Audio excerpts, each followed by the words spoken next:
Gracias, y de esta manera vamos a pasar al segundo panel en esta séptima jornada de ética y lucha anticorrupción. Segundo panel que, según el programa, está dedicado a abordar el ejercicio profesional, su rol fundamental en la prevención de la corrupción.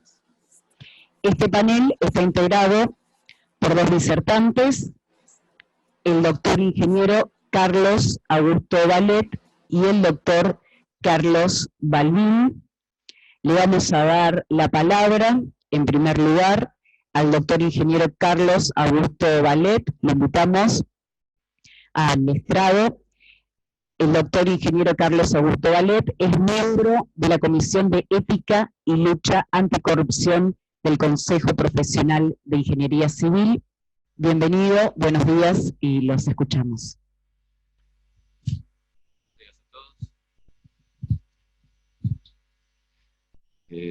Buenos días a todos.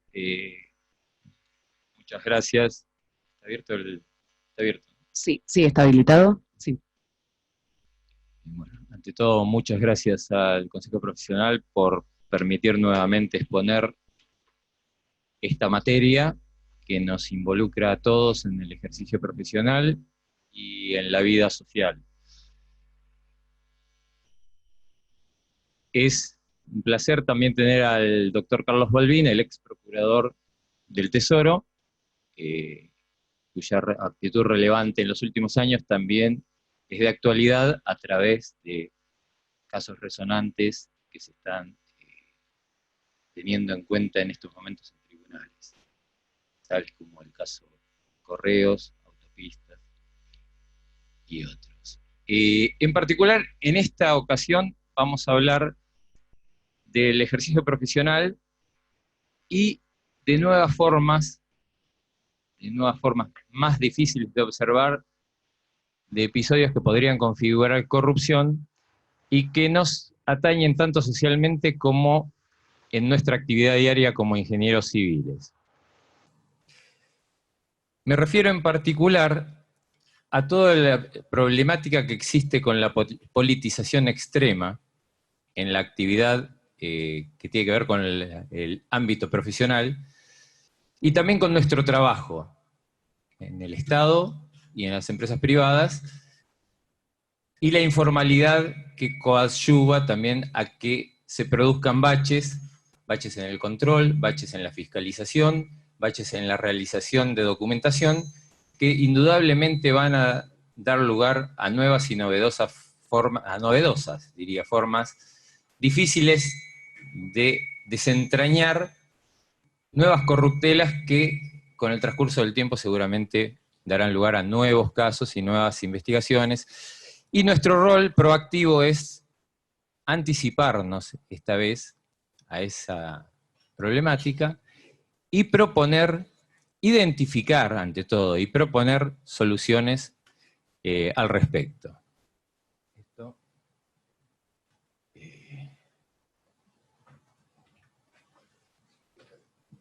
¿Dónde? Bueno. ¿De qué vamos a hablar en el día de hoy?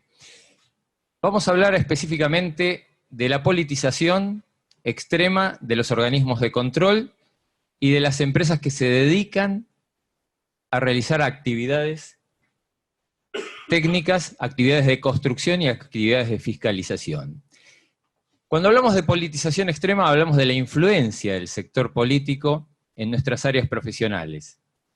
Así, por ejemplo, en los últimos 20 años o 25 años, la incidencia del derecho administrativo en la determinación de normas que nos condicionan es altísima.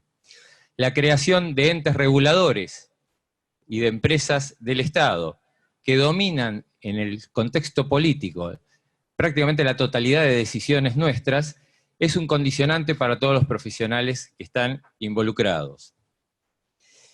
En particular, la situación de las sociedades anónimas estatales, por ejemplo, la creación de sectores que implican en la actualidad la parcelización, yo diría el loteo del Estado, en entidades pseudo privadas como por ejemplo las empresas que conocemos todos, AISA, AUSA, Corporación Puerto Madero, CAMESA, la recientemente constituida Corredores Viales Sociedad Anónima, marcan el desmembramiento del Estado, de la estructura tradicional que todos conocemos, en pos de nuevas pseudo-sociedades anónimas, por ejemplo, que están bastante lejos del alcance del control de la SIGEN, de la Sindicatura General de la Nación, y de la Auditoría General de la Nación, que son los organismos que tradicionalmente ponen la lupa sobre las actividades de este tipo de personas que trabajan para el Estado. Hablo de personas físicas y personas jurídicas.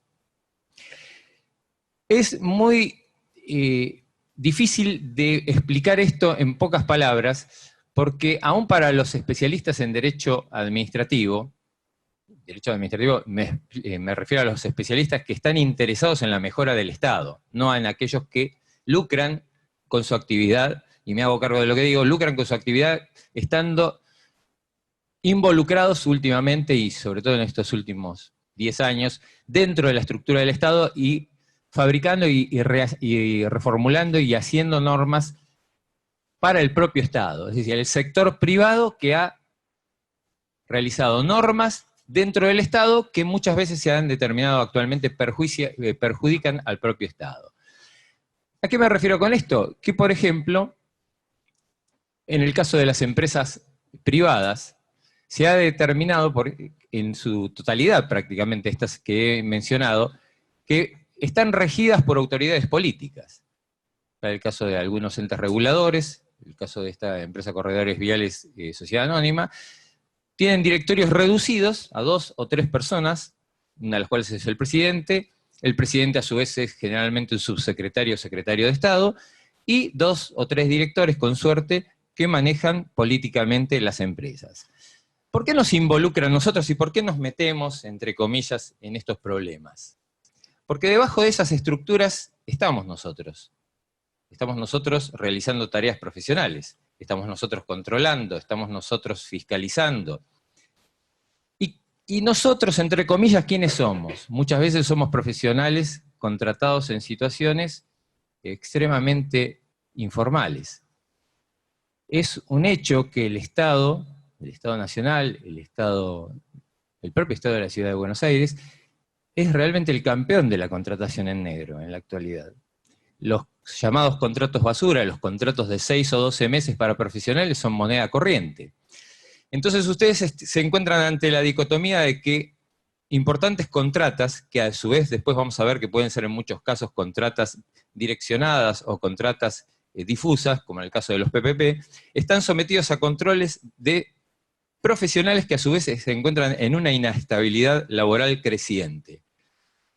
No es poco decir que el profesional que tiene que tomar una decisión de envergadura se verá presionado por esa situación y malamente podrá tener libertad para actuar con su valor intelectual, con su autoridad intelectual, a pesar de tener una relación laboral precaria. Cuando digo esto, digo porque es cierto que si bien nos podemos manejar bajo la ley 2744, nos podemos manejar como empleados del Estado, el hecho de ser simplemente trabajadores precarios del Estado, en muchos casos los famosos contratos, hace que la situación del profesional no sea agradable en cuanto a la toma de decisiones que pueden perjudicar al ala política de las empresas o organismos reguladores en que están trabajando.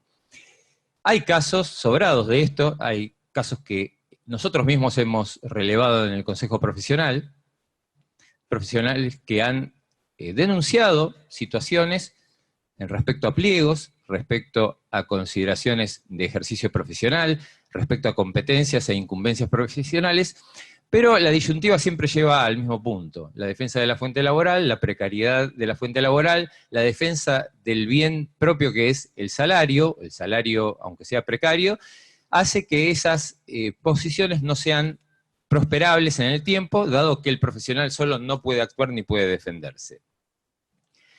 ¿Cuál es la modalidad actual en el Estado de estas nuevas formas, extrañas formas o difusas formas de corrupción? Es evidente que legislaciones como PPP, los programas de participación público-privada que tratamos el año pasado, han sido creados, es decir, con un determinado fin, político se puede decir, no discutible en esta mesa, pero con un determinado fin que modifica, en el caso, y lo hemos tratado el año pasado, modifica malamente para el Estado las condiciones que en los 90 fueron incluidas en los procesos de privatización. ¿Qué significa esto? Que quienes han redactado las nuevas normas han tenido en cuenta los problemas de los privados, no los problemas del Estado. Y se han mejorado las normas en pos del sector privado y no del sector público. Eso es un tema a tratar en el futuro porque, por ejemplo, en los contratos PPP se hace muy difícil plantear diferencias contractuales entre el Estado y los contratantes, dado que son difusas las normas y las modalidades como para discutir estos problemas, y eso va asociado además, y va a ser tratado seguramente por el ingeniero Sgrelli en el próximo panel, con la problemática de la disolución del rigor técnico del Estado, tanto en los pliegos de especificaciones técnicas generales y particulares, en la determinación previa de las obras, y en general en la situación de determinación exacta de un contrato con sus aspectos técnicos perfectamente definidos.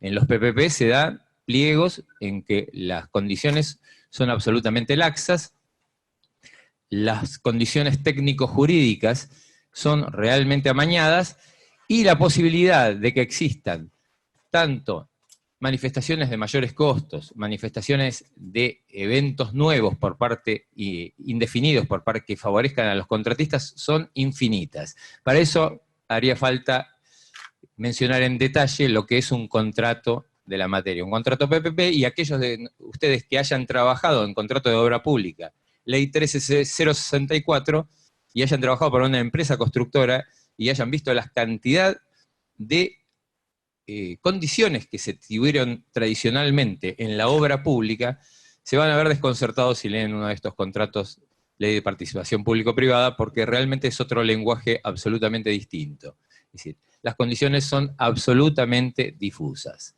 En definitiva, tenemos un panorama para esta determinación de nuevas formas de corrupción que abarca un Estado que está haciendo normas direccionables a través de decretos, resoluciones, reglamentaciones, por ejemplo, determinando una ley inicial y luego modificándola por sucesivos decretos, como ha pasado también en el caso PPP, en que de ser un conglomerado jurídico bajo el control del Ministerio de Finanzas, después del undécimo decreto, ha ido a parar a otra repartición del Estado, una repartición caracterizada últimamente, que es la jefatura de gabinete.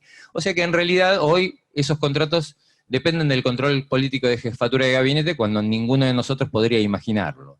Y tiene una autoridad de aplicación que es la Dirección Nacional de Vialidad. Otro tema, el tema de los corredores viales excedentes que no se han relicitado bajo ley de concesiones viales, es el de la creada nueva empresa Corredores Viales S.A. Ahí se tiene otra manifestación de la politización extrema que se está viendo en la actualidad, donde se crea una empresa dentro del ámbito físico, inclusive de vialidad nacional, y al día de hoy es una caja de Pandora indefinida, con un estatuto social bastante precario, y que básicamente toma control, ni más ni menos, de una serie de corredores viales que debieron ser relicitados en las condiciones de la ley de concesiones viales, en condiciones rígidas para los privados, y determinar así mayor calidad en las obras y mayor definición en las obras a realizar. ¿Qué podríamos decir o en qué podríamos decir que afecta a nuestra profesión y a nuestro consejo? Pues bien, había mencionado que en reiteradas oportunidades profesionales se acercan al consejo y dan cuenta de situaciones. Recuerdo dos, por ejemplo. Recuerdo una situación de durmientes, se planteó una deficiencia técnica. Recuerdo una situación de incumbencias profesionales, en que se planteó si teníamos jurisdicción o no, y si la jurisdicción estaba definida en pliegos, profesionales que vinieron a defender la jurisdicción al Consejo y a defender imponer la jurisdicción nacional en los determinados pliegos, y reparticiones públicas que se negaron a ello sistemáticamente. ¿Qué significa? Que los directores de asuntos jurídicos de esas reparticiones dan por sentado que no hace falta, por ejemplo, la matrícula de este Consejo. Cuestiones básicas, porque nosotros tenemos una ley reguladora que indica que tenemos potestad sobre determinadas tareas, y eso no es materia discutible legal, eso es así.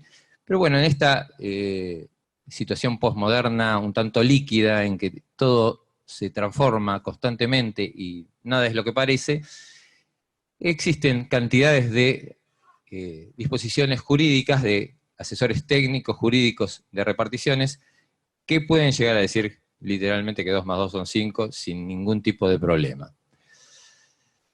Como cierre de la exposición, me gustaría determinar con un rasgo positivo qué podemos hacer nuevamente, tal como lo dijimos el año pasado con los PPP, qué podemos hacer para que estas situaciones mejoren o cambien. Como ya les dije, este Consejo, directo o indirectamente, recibe quejas de profesionales respecto a asuntos que tienen que ver con la politización, con presiones políticas en la tarea, con inestabilidades laborales, para gente que tiene que tomar decisiones muchas veces de cientos de millones de pesos. Imagínense ustedes una persona que trabaja precariamente en una agencia o un ente regulador, por cuya mano pasa un expediente de autorización de una obra de decenas de millones de pesos. Seguramente no se verá muy entusiasmada en realizar su tarea a fondo si es que depende de un contrato basura de 6 o 12 meses. Y tendrá que o renunciar o literalmente hacer la vista gorda. No es una buena expresión hacer la vista gorda, pero ¿qué significa legalmente además para nosotros? Puede significar ni más ni menos, y acá hay gente de auditoría, me lo podrán verificar, puede significar ni más ni menos que un compromiso, una responsabilidad legal importantísima. Es decir, como actuantes en expedientes públicos y como prestadores de firma profesional en expedientes públicos, literalmente quedamos enganchados en responsabilidades profesionales. Y ahí sí también tiene que actuar el Consejo Profesional, que es, sin duda, el eslabón de la cadena que tiene que actuar ante estos excesos. Mucho me ha sorprendido que también colegas míos, como acá el presente ingeniero Arfeli, cuya colaboración agradezco, me han hecho reflexionar acerca de que nuestra tarea es una tarea de tensión permanente, si es que trabajamos para el Estado. Nuestra tarea es una tarea de tensión que va entre el controlador, Estado en este caso, y el controlado, que es el privado de turno.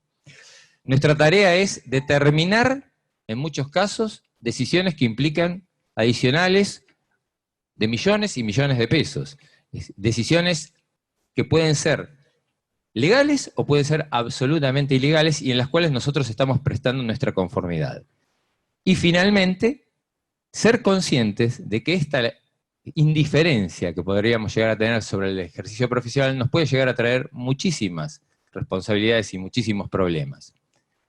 Pero también acá quiero dar mi punto de vista, y el punto de vista de la Comisión seguramente, respecto a que es necesario que las entidades intermedias, las organizaciones intermedias, tomen cartas en el asunto y actúen en defensa de los profesionales.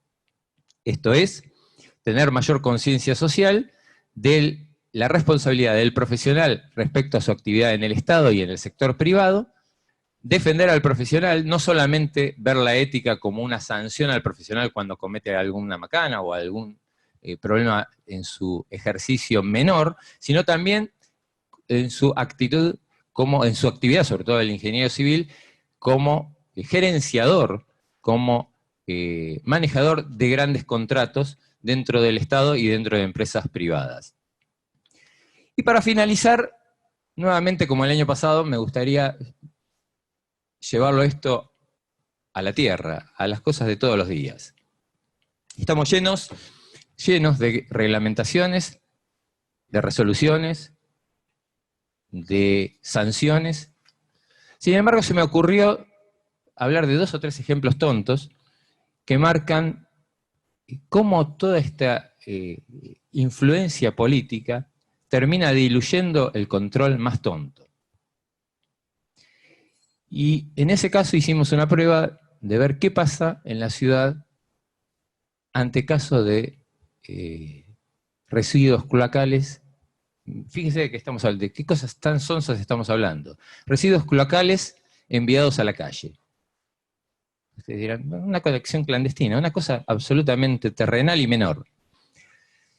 Y vimos con sorpresa de que ni 147, ni Defensa Civil, ni AISA toman el caso. Vacío por todos lados. Y las entidades que tienen que controlar, obviamente se manejan por criterios absolutamente políticos y cortoplacistas. Concreto, esas situaciones ocurren, las situaciones más inverosímiles ocurren a diario y pasan, a pesar de que tenemos toda una regulación enorme de organismos de control. Y otros casos absurdos, como por ejemplo el de la construcción de veredas de la ciudad de Buenos Aires, también se dan. Infracciones de todo tipo, construcciones contra natura, es decir, planes de obra absolutamente incoherentes que ya los tenemos naturalizados día a día y convivimos con ellos, siendo profesionales del área. Y esto viene siempre de la misma raíz. Viene que los organismos competentes que tienen que actuar de férrea raíz técnica están absolutamente copados por la política, y yo diría por la mala política. Dicho esto, agradezco al Consejo Profesional por la actuación, a mis colegas de la comisión y ex colegas de la comisión como el ingeniero Alfei, y espero que sirva para reflexionar un poco sobre las nuevas formas de corrupción que estamos viendo y que son bastante difíciles de observar y que están realmente por debajo de la mesa actuando minuto a minuto, y que no implican ese ideario que tenemos todos en la cabeza de bolsos, sobres, mesas y remates, que ya diría que forman parte de una generación anterior. Estamos ante nuevos desafíos que va a ser muy difícil desentrañar.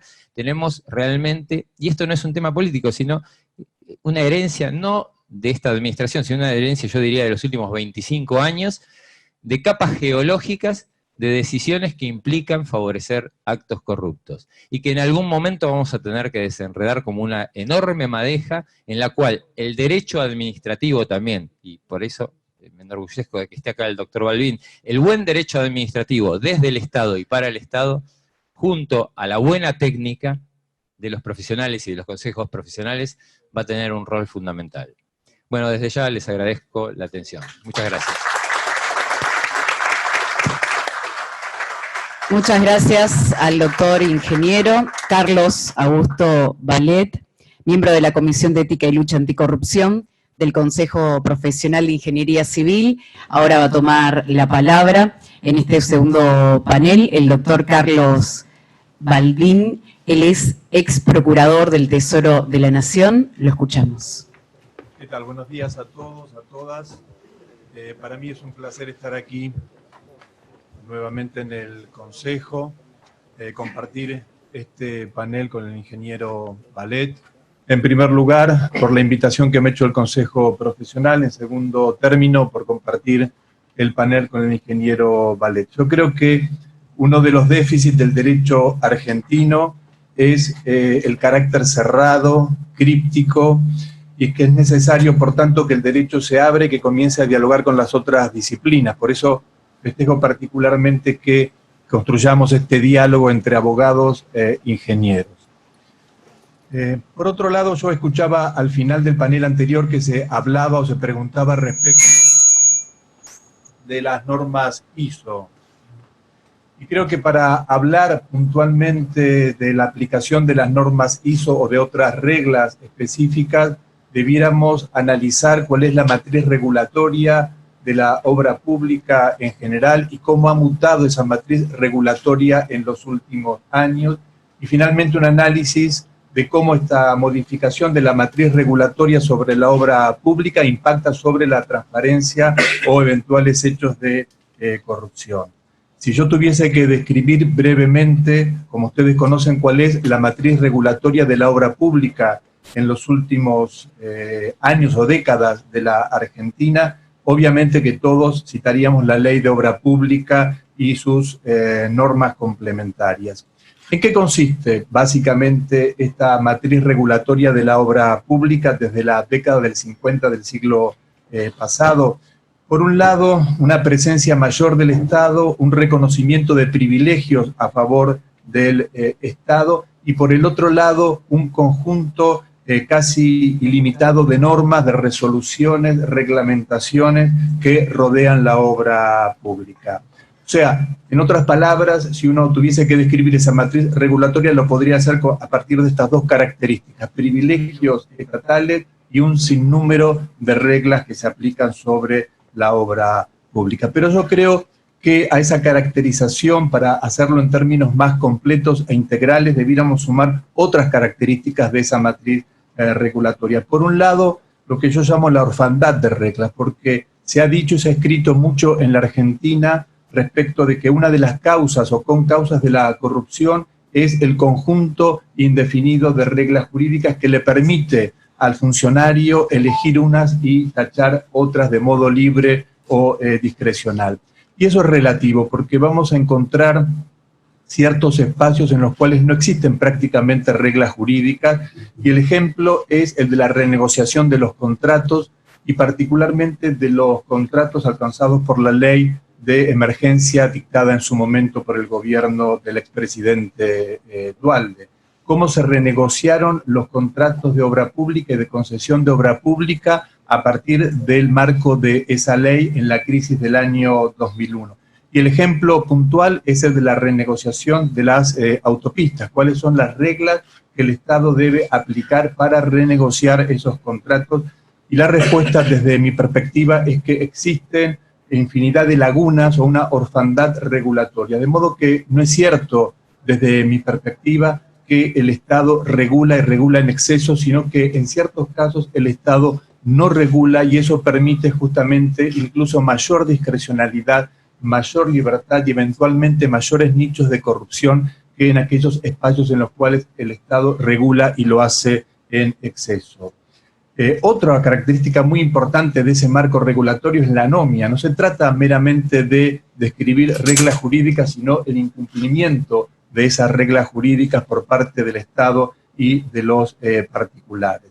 Y en último punto, quisiera marcar también como una característica que creo relevante de ese marco regulatorio histórico, es el de las interpretaciones ambivalentes. A veces la anomia se introduce no por el incumplimiento de la regla, sino cómo se interpreta dicha regla. Y no es cierto que las reglas puedan interpretarse de cualquier modo, sino que debe hacerse de acuerdo a ciertas técnicas que nosotros desarrollamos y estudiamos en el mundo jurídico. Y puntualmente como ejemplo cito el soterramiento del Sarmiento, cómo se interpretan los hechos de corrupción que atraviesan ese contrato y cuáles son las consecuencias jurídicas respecto a la continuidad o extinción de dicho contrato. Para eso debiéramos leer la ley y eventualmente cómo se interpreta dicha ley, porque, insisto, la ley es muy clara en cuanto a que un contrato atravesado por hechos de corrupción debe ser extinguido por el propio Estado, o sea, por el Poder Ejecutivo, y no es siquiera necesaria la intervención del Poder Judicial. Sin embargo, esa regla no se aplica y debiéramos preguntarnos por qué no se aplica y cómo el Estado interpreta esa regla para inaplicarla a ese caso concreto y a tantos otros. Con este cuadro lo que estoy intentando es ligeramente describir cuál es el marco regulatorio de la obra pública en la Argentina durante décadas. Pero este marco, con sus virtudes y sus déficits que he intentado remarcar anteriormente, cambia en los últimos años por un cuadro distinto. ¿Y en qué consiste esta nueva matriz regulatoria que la ha descrito anteriormente el ingeniero Vallet? Que nosotros pasamos de un modelo en el cual el Estado dicta la regla a otro modelo en el cual la regla se dicta entre el Estado y el particular. Son regulaciones no, insisto, impuestas por el Estado, sino regulaciones consensuadas entre las partes. Estado por un lado, particular por el otro.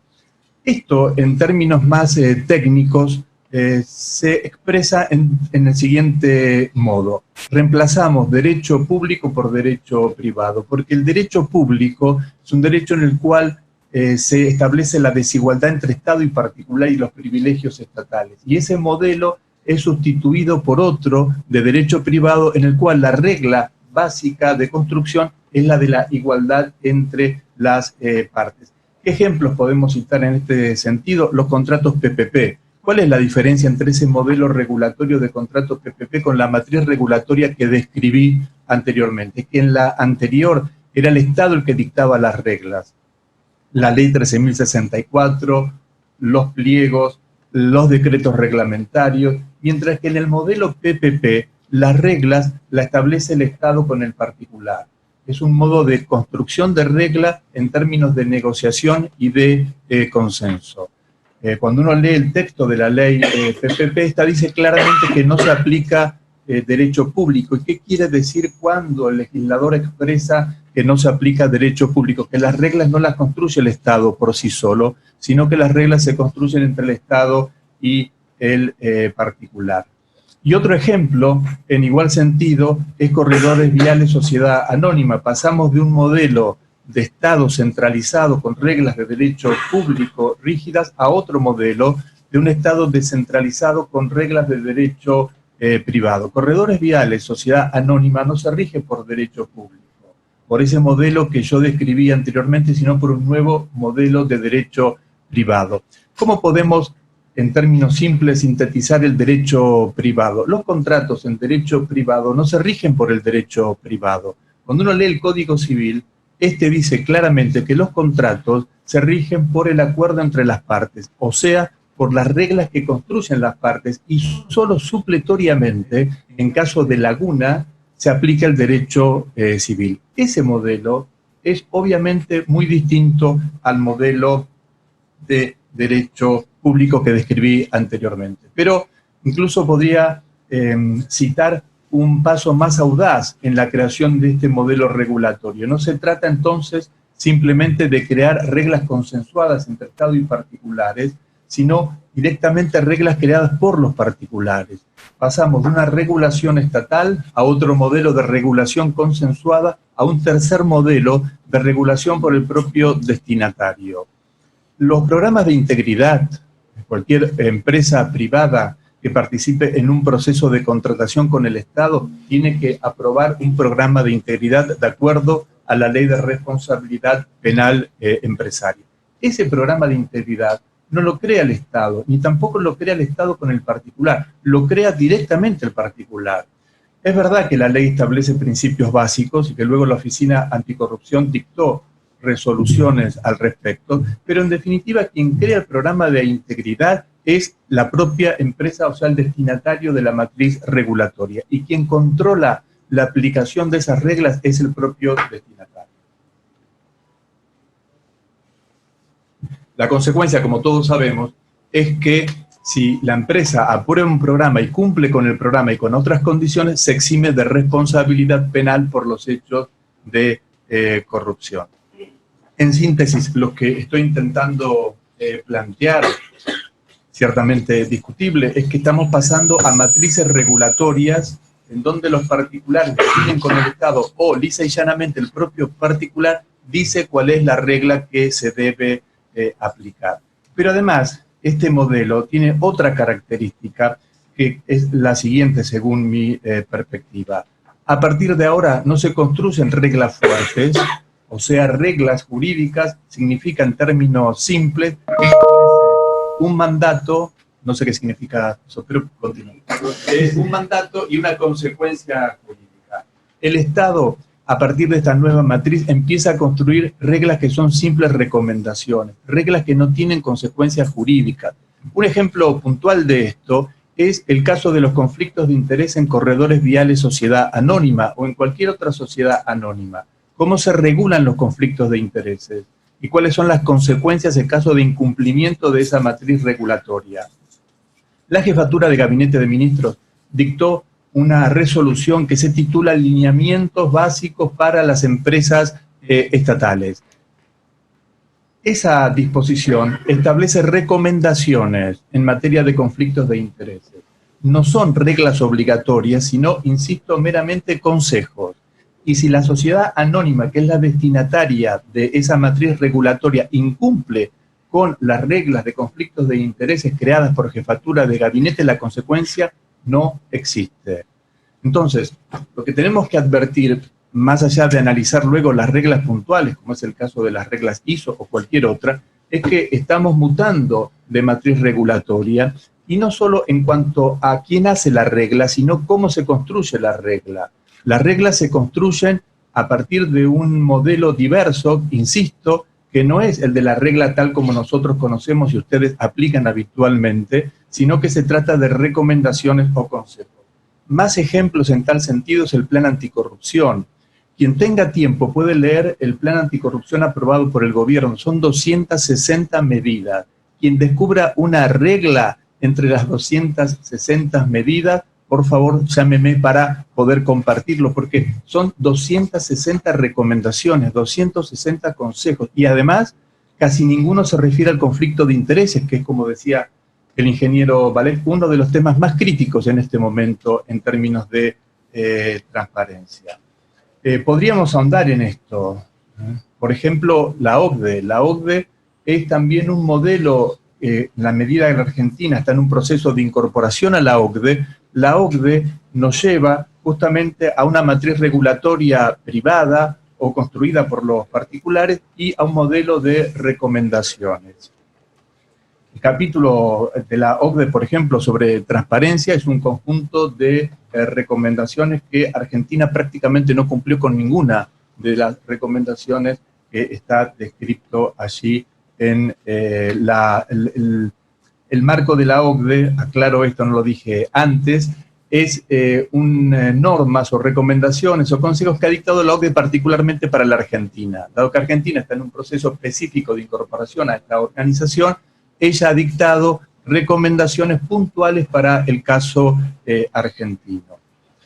Algunas políticas, como por ejemplo sobre el sistema jubilatorio, o cómo deben actualizarse las jubilaciones, eso está dicho en el programa de recomendaciones que la OCDE le hace a la Argentina, o la modificación de regímenes jubilatorios como el de los docentes, y otros capítulos puntualmente sobre transparencia. En definitiva, lo que quería compartir con ustedes esta mañana es intentar un análisis más profundo de cómo va mutando la matriz regulatoria y cuál es la consecuencia de esa mutación. Por tanto, concluyo con este último punto. ¿Cuál es la consecuencia, en definitiva, de mutar de una matriz que he descrito anteriormente en términos históricos a una matriz débil como ocurre actualmente? El primer punto es que cuando yo trabajo con derecho privado y construyo la regla con el particular, en ese contexto está ausente la mirada del otro. Justamente el derecho público, el derecho administrativo, tiene por objeto introducir en el debate no solo el interés particular de las partes que construyen la relación jurídica, sino el interés de los otros. Un ejemplo puntual es, entre otros, la concesión de los servicios públicos. En un contrato de concesión de servicio público no se debate simplemente el interés de las partes intervinientes en el marco contractual, o sea, el Estado y el concesionario, sino también de terceros, esto es, los usuarios. Si yo uso reglas de derecho privado para construir ese vínculo, excluyo la mirada de los otros. Por eso es necesario volver sobre derecho administrativo en el sentido de incluir en los contratos, en la obra pública, la mirada de los otros. Y la segunda consecuencia es la flexibilidad de los controles. Cuando yo recurro al derecho privado, el ejemplo de los contratos PPP o corredores viales, sociedad anónima, desaparecen o al menos se diluyen los controles propios del derecho público. Por eso, nosotros tenemos que repensar el derecho, repensarlo no solo desde el derecho, sino también con la mirada de las otras disciplinas, con los otros conocimientos, para crear un derecho más justo y un derecho más razonable. Pero, sobre todo, cierro, es necesario un debate y un análisis más profundo, porque de lo contrario es probable, como se escribió hace muchos años, que cambie todo para no cambiar nada. Muchas gracias.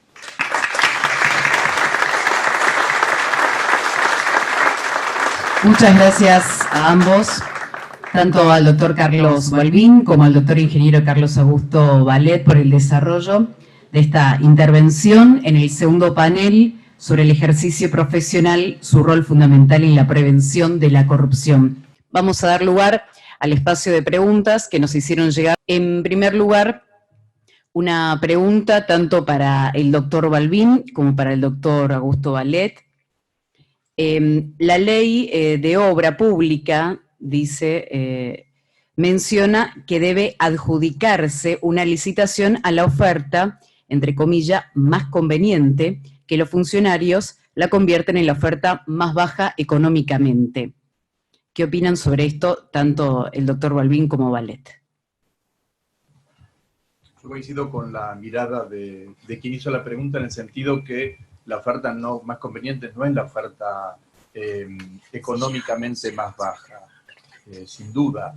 También creo, desde una perspectiva autocrítica en relación al derecho y a la intervención de los abogados en los expedientes administrativos, que el abogado tiene que dictaminar y opinar no solo sobre cuestiones menores o básicas, como es el órgano competente o el procedimiento, sino también sobre la razonabilidad o la proporcionalidad, es decir, principios generales del derecho.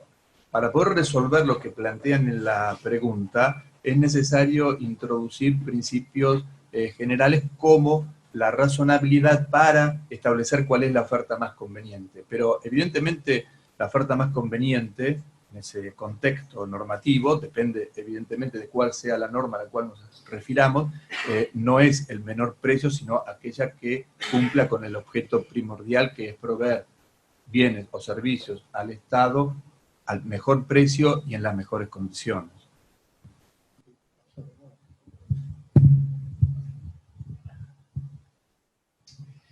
Sí, adhiero también a la respuesta. Pero también hay que tener en cuenta que el tema de la oferta más conveniente económicamente, o más conveniente o más baja, ha sido lugar históricamente a una serie de manipulaciones por parte tanto del sector privado como del sector público, en aras de elegir ofertas que no fueran económicamente convenientes, o sea, no fueran las económicamente más bajas, pero que sí obedecieran a otro tipo de arreglos que, bueno, que todos hemos conocido. Lo más saludable, indudablemente, sería hacer lo correcto, es decir, elegir la oferta más conveniente en un amplio análisis del factor económico, la capacidad económica de la empresa, la capacidad técnica, su historia de ejecución. Pero todos esos factores muchas veces han sido contaminados en los procesos de elección. Contaminados tanto del sector privado, con los lobbies, o con las mesas o remates que todos conocemos, y del sector público por influencia del sector privado. O sea, lo cual hizo muy difícil establecer una oferta más conveniente, sana, para llamarlo de alguna forma, y se ha caído muchas veces en el simplismo de elegir la oferta más baja para así lavarnos todas las manos y saber que estamos defendiendo los intereses del Estado. Eso es un poco lo que puedo decir. Muy bien. La próxima pregunta para el ex procurador del Tesoro de la Nación, para el doctor Balbín, es una pregunta con dos partes. En primer lugar, los códigos que se implementaron, al no estar claros en su interpretación, ¿no dan lugar a actos de corrupción y sobornos? Y por otro lado, ¿qué protección se les da a los denunciantes de sobornos? En realidad, no sé a qué código puntualmente se refiere, pero más allá de explicaciones. Ok. Sí, indudablemente. La regla tiene que ser clara. Cuanto la regla es más oscura, la posibilidad de incumplimiento de la regla es evidentemente mayor. Y agrego, la regla debiera ser clara y cuanto menos reglas mejor para el cumplimiento de estas. Por ejemplo, en un texto clásico como es el de Utopía, Tomás Moro dice cómo tiene que ser el modelo jurídico y el papel de los jueces, y ahí describe cuanto menos reglas, mejor para una sociedad más transparente en términos de utopía. Yo creo que sí, que la regla tiene que ser clara.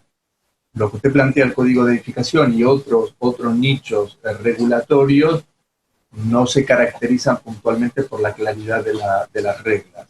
Pero yo creo que también está vinculado el ejercicio profesional, nuestro particularmente el de los abogados, en el sentido de que existe la cultura en el derecho de que cualquier interpretación es posible. Y eso yo creo que no es así, eso no es correcto. Nosotros tenemos que enseñar y aprender en las facultades que el derecho no permite cualquier cosa. Hay que interpretarlo, como decía antes, no me voy a detener en esta cuestión, que es más técnica, a partir de ciertas reglas de interpretación. Obviamente que es una ciencia social, no es una ciencia exacta, pero aún así no se puede interpretar de cualquier modo. Insisto, yo creo que las reglas debieran ser más claras, pero además también formarnos en una cultura en la cual hay que interpretar la regla según ciertos principios e incluso valores. No es posible interpretar de cualquier modo la regla.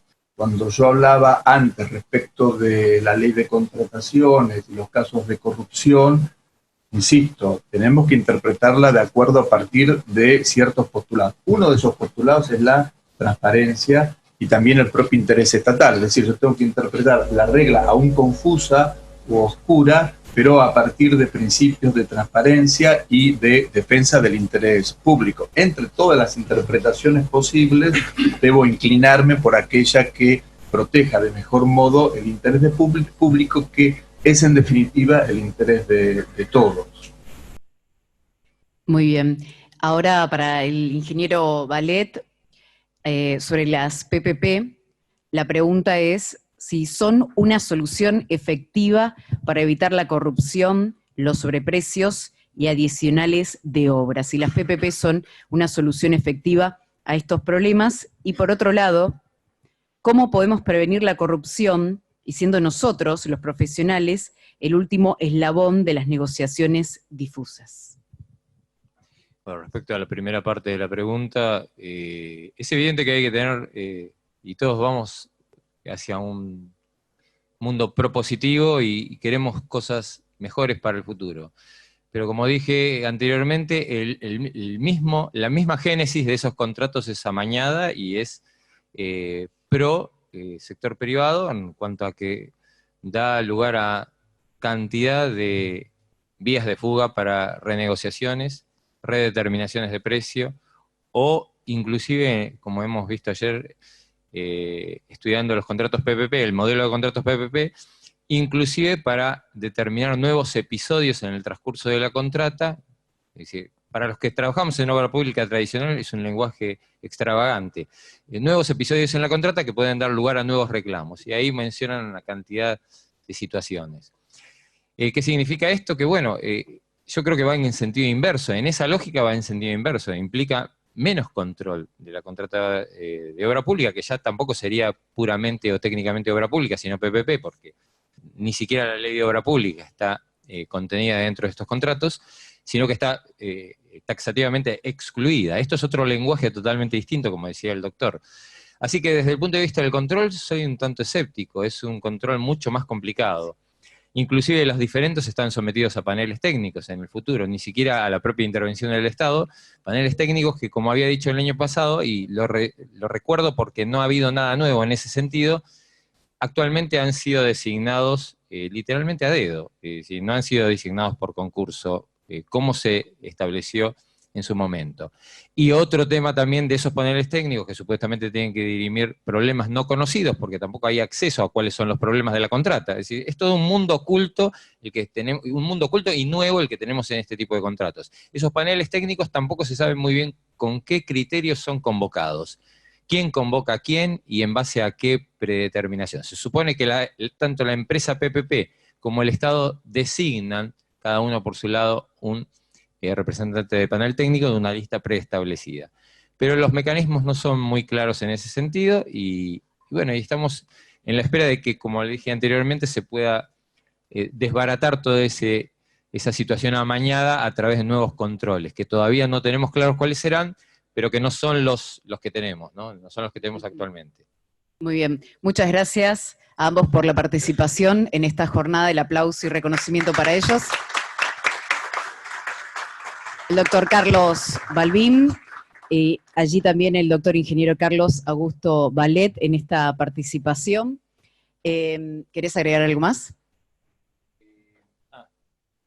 Bueno, por la comisión deseaba mencionar un tema, que es que ya los últimos 2 años estas jornadas han sido propuestas para ser declaradas de interés por parte del Senado Nacional. Lamentablemente, cuesta creerlo, pero los últimos 2 años fracasó la declaración explícita por parte de la presidenta del Senado debido a la imposibilidad de ser convocadas sesiones. O sea, no hay sesiones, no se puede convocar.